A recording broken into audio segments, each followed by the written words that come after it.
Le centre de Cure-Pipe est à une poignée de kilomètres à vol d'oiseau. Au bout de la Relise, là où se trouve le dernier arrêt d'une ligne d'autobus, au milieu de champs de thé, le restaurant La Potinière. Il accueille un événement pour une ONG qui a vu le jour il y a 2 ans, CP Family. CP pour Cerebral Palsy, une ONG qui lançait ce jour-là un livre pour démystifier une maladie peu connue, la paralysie cérébrale.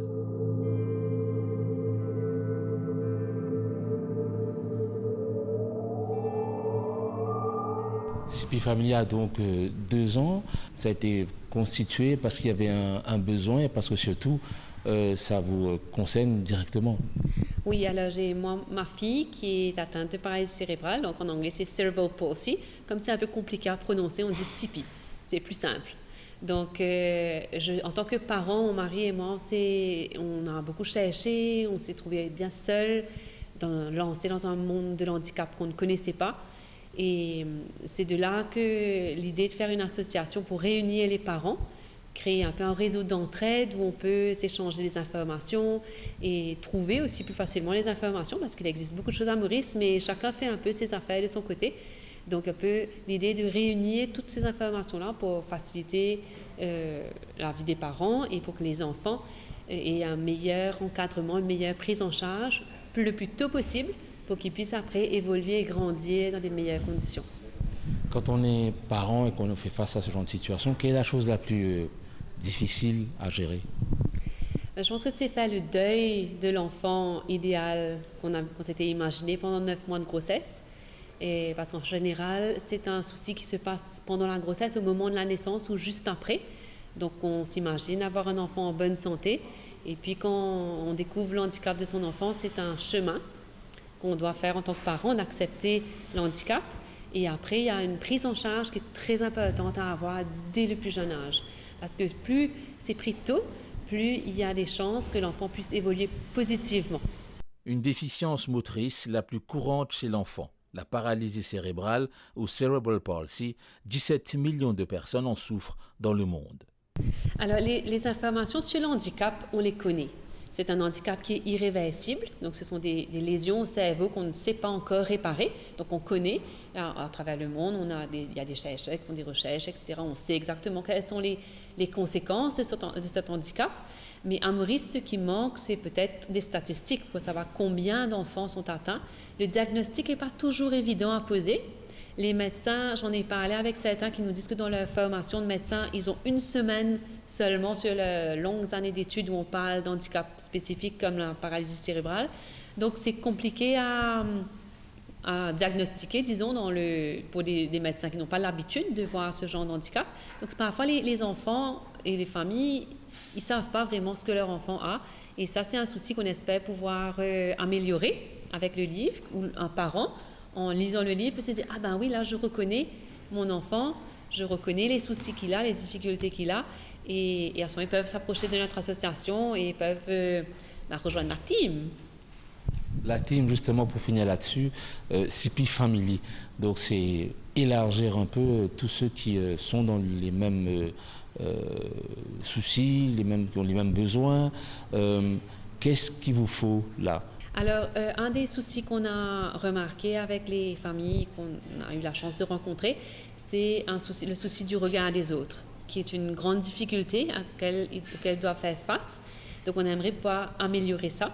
Donc, que ce soit plus un regard d'amour, un regard bienveillant, plutôt qu'un regard de pitié ou de curiosité. Donc, ça, c'est une des missions de notre association. Et puis, la CP Family, parce qu'on aimerait vraiment que ça soit comme une grande famille et qu'ensemble, on puisse améliorer la qualité de vie de nos enfants, les faire avoir le droit, soit mieux respectés, qu'ils soient accès à plus de choses, le travail, les plages, les loisirs, les bus, les trottoirs. Il y a beaucoup de choses qui peuvent être améliorées pour faciliter la vie des personnes atteintes de CP. Et en ayant plus de membres, plus de bénéficiaires de notre association, on aura un plus grand poids pour pouvoir justement mener toutes ces batailles qu'on aimerait pouvoir mener. Les membres du CP Family réunis lors de cette soirée de lancement. Des vécus, des espoirs partagés, une mère raconte son quotidien. Je suis là, je soutiens CP Family. Donc, quand Sarah m'a appelée quand elle a développé l'ONG, l'association, donc je me suis sentie concernée et parce que j'ai moi-même un fils atteint de paralysie cérébrale. Donc, pourquoi pas faire connaître un peu cet handicap et venir faire connaître les facettes de cet handicap. Votre fils a 17 ans et là vous le préparez pour la PESAC. Comment ça se passe? Conrad a 17 ans, donc c'est pas tous les jours évident. Il a de la chance de pouvoir suivre un cursus normal, mais à son rythme. Donc le préparer pour la PESAC, c'est un gros challenge, mais on y arrive doucement, petit à petit, et j'espère qu'il pourra au moins prendre part d'ici l'année prochaine à deux papiers, 2 examens l'année prochaine. Vous êtes vous-même responsable d'une ONG qui s'occupe de réhabiliter ceux qui ont des handicaps. Le regard des autres, vous connaissez. Comment vous gérez ce fameux regard des autres quand on a un membre de sa famille qui a ce handicap et quand vous-même, vous avez un centre qui accueille des personnes qui ont des déficiences? Alors, je dois dire que aujourd'hui, en 2023, avoir quelqu'un avec un handicap, n'importe quel handicap, est beaucoup plus acceptable, je crois, dans notre société d'aujourd'hui. Parce qu'il y a quand même eu un peu d'informations autour. Mais en 2006, quand Conrad est né, c'était très, très difficile. D'abord, ici, à Maurice, il n'y avait absolument rien qui encadrait que ce soit les enfants atteints de paralysie cérébrale ou d'autres handicaps. Et ce n'était pas assez connu. Même les médecins ne savaient pas ce que c'était, ou alors très peu d'entre eux savaient ce que c'était. Donc, on a essuyé on a fait face à beaucoup de remarques, beaucoup de regards. Et puis on s'est dit, allez, les regards c'est derrière nous, allons faire que nous soyons l'information. Donc on était de l'avant, on est sorti avec lui en fauteuil roulant, qui était à l'époque un petit peu tabou, si j'ose dire. Et puis petit à petit ça se fait, et puis petit à petit, moi comme je suis responsable d'une association, donc j'essaye de faire le maximum pour informer autour de moi quand on va quelque part, quand on va dans un mall et que par exemple un enfant autiste, il fait du bruit, il ne s'adapte pas avec l'environnement. Donc on détecte tout de suite que cet enfant a un problème et on va vers les parents et on en parle. Et là, on voit si ils ont une structure derrière pour cet enfant-là, si l'enfant est encadré. Et sinon, moi, je conseille soit mon centre ou le centre qui a une structure pour justement encadrer cet enfant. Qu'est-ce ce handicap? Le résultat de lésions. Elles sont irréversibles et surviennent sur le cerveau du fœtus ou du bébé. Et cela est dû à la destruction de cellules du cerveau en développement. Les conséquences, des troubles du mouvement, de la posture, des difficultés pour assimiler ou à s'exprimer. Un livret explique, le fruit d'un travail collectif. C'est toujours excitant, émouvant de lancer un ouvrage. Ce soir, vous êtes satisfaite un peu des premiers retours? On est ravis, effectivement. Il y a beaucoup de personnes qui ont déjà commencé à feuilleter le livre et tout le monde nous donne des retours bien positifs, donc on est content. Ils nous parlent de simplicité, de dessins sympathiques, donc voilà, on est content. Voilà. Le plus beau compliment qu'on vous ait fait ce soir? Que c'est un enfant de 2-3 ans, enfin peut-être pas 2-3 ans, mais 5-6 ans peut très vite comprendre la pathologie et que du coup c'est bien accessible à tout le monde. Vos métiers, vous n'avez pas forcément la conception d'un livret. Donc comment on en vient à ça? C'est pendant un comité de gestion avec Sarah qui parlait de sensibilisation. Le but de l'association premier, c'est de sensibiliser le public à la paralysie cérébrale et on s'est dit ça serait cool d'écrire un livre Moi, j'ai dit, j'aurais adoré écrire un livre, je trouve ça intéressant. Et Camille a dit, ouais, aussi, je veux bien me lancer. Et après. voilà, et on s'est rejoints et on a fait un beau couple sur ce projet. C'était sympa de travailler dessus. Voilà. Ce sont des situations que vous connaissez bien. Vous en rencontrez des personnes qui souffrent de cette paralysie. Au quotidien, comment ça se passe dans votre métier? Moi, avant, je travaillais en ONG, donc j'en voyais beaucoup plus. J'étais à l'APIM avant. Et c'est vrai qu'on aide vraiment beaucoup les familles, de leur expliquer la pathologie, de leur expliquer comment prendre en charge leur enfant, de savoir quels exercices faire, tout ça. On se rend compte qu'on fait vraiment une différence dans leur vie et c'est vraiment chouette de travailler avec ces personnes-là. Les statistiques, ça ne court pas les rues. À ce qu'on sait, même médicalement, on n'arrive peut-être pas à détecter forcément du premier coup. Comment gérer tout ça et à votre niveau, comment ça se passe?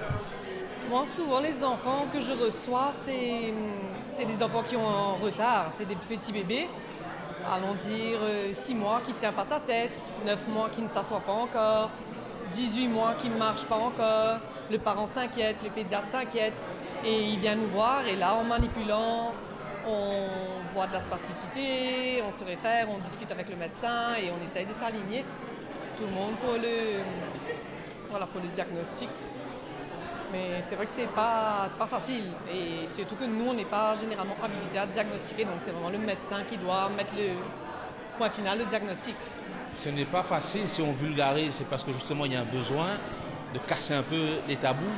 Mais là, la question est un peu délicate. Dans le regard des parents, vous voyez quoi? Généralement, au début, beaucoup de tristesse. Beaucoup d'incompréhension, beaucoup de peur pour l'avenir, mais enfin, au fur et à mesure qu'on travaille avec eux, généralement, ils s'apaisent, ils voient les progrès des enfants, les discussions entre nous, entre thérapeutes et eux, ça permet de les détendre et de les faire avoir confiance en l'avenir. Donc je pense que c'est un cheminement, au début un peu difficile, et au fur et à mesure, On voit aussi beaucoup d'amour. Ouais. Et souvent de la fierté quand ils arrivent à avoir des nouveaux progrès, des nouvelles choses. C'est chouette. On a l'impression quand on feuillette l'ouvrage, il y a beaucoup d'optimisme, il y a beaucoup de punch, on va dire. Les dessins, ça déstresse, on va dire, par rapport au sujet qui est extrêmement délicat et sensible. Tout ça, c'est le fruit de vos expériences. Oui, je pense que nous, on n'est peut-être pas objectifs.